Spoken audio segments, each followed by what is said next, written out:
Imagine করো তুমি আর তোমার খুব কাছের একটা বন্ধু একটি পার্টিতে গেছো। চারিদিকে খুব জোরে মিউজিক বাজছে এবং অনেক আওয়াজ হচ্ছে। সেই সময় তুমি দেখলে তোমার বন্ধু খুবই ইমোশনাল হয়ে গেছে। সে তোমাকে কিছু বলতে চাইছে, কিন্তু সে যতই চিৎকার করুক তুমি ঠিক মতন শুনতে পারছো না। মিউজিক এতটাই জোরে যে সে তোমার কানের সামনে এসে বললেও তুমি ঠিকঠাক শুনতে পারছো না। তখন তুমি কি বলবে?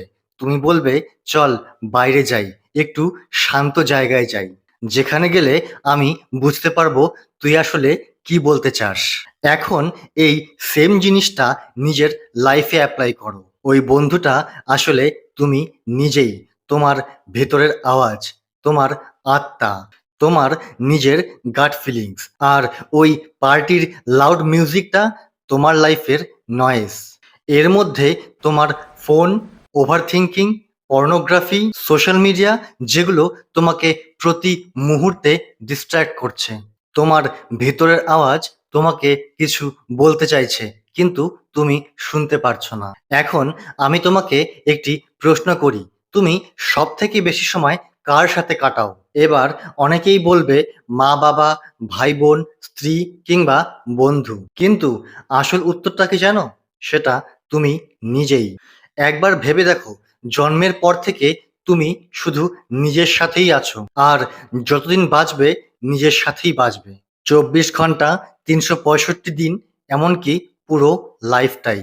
আমরা সবাই বলি ফ্যামিলির সাথে ভালো রিলেশন রাখতে হবে, বন্ধুদের সাথে ভালো বন্ডিং রাখতে হবে, কিন্তু যে রিলেশনশিপটা সব থেকে বেশি ইম্পর্টেন্ট সেটা হলো নিজের সাথে নিজের রিলেশন। এটার কথা কি একবারও ভেবেছো যে তুমি নিজের সাথে কতটা খুশি আছো?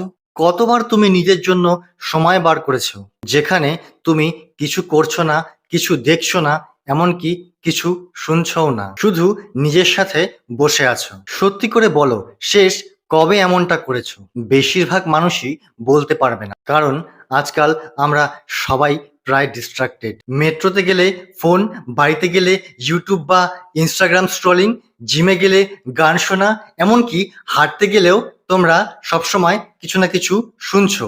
সব সময় কিছু না কিছু চলছেই, কিন্তু কখনো কি শুধু নিজের সাথে বসে দেখেছো? নিজের মনের কথা শুনেছো?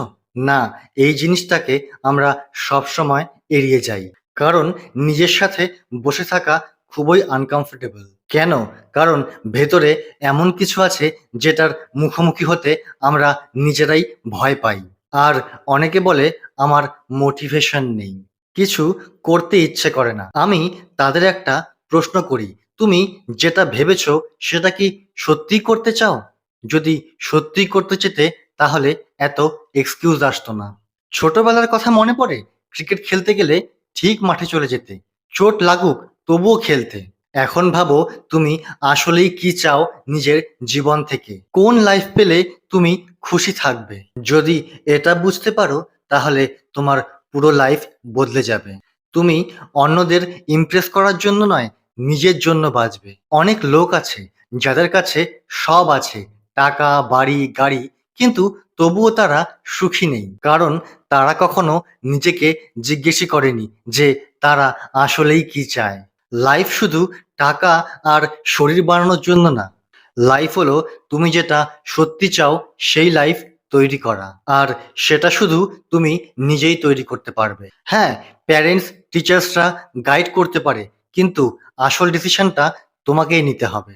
তোমার ভেতরের আওয়াজ শোনো, আর সেটা শুনতে হলে তোমাকে সাইলেন্স তৈরি করতে হবে। প্রতিদিন 10 থেকে 15 মিনিট শুধু নিজের সাথে বসো, কিছু করো না, শুধু নিজের সাথে বসো। কষ্ট লাগলে কাঁদো, হাসতে ইচ্ছে করলে হাসো, এমনকি মনে কিছু না আসলেও কোনো ব্যাপার না, কিন্তু এটা প্র্যাকটিস করো। এভাবে তোমার নিজের সাথে নিজের রিলেশন ভালো হবে, নিজেকে আরো ভালোভাবে বুঝতে পারবে। মনে রাখবে, লাইফের এম শুধু টাকা কামানো নয়, বরং নিজে ভালো থাকাটাই সবচেয়ে বড় প্রাপ্তি। ভিডিওটি ভালো লেগে থাকলে একটি কমেন্ট করে তোমার মতামত জানিও। দেখা হচ্ছে পরের ভিডিওতে।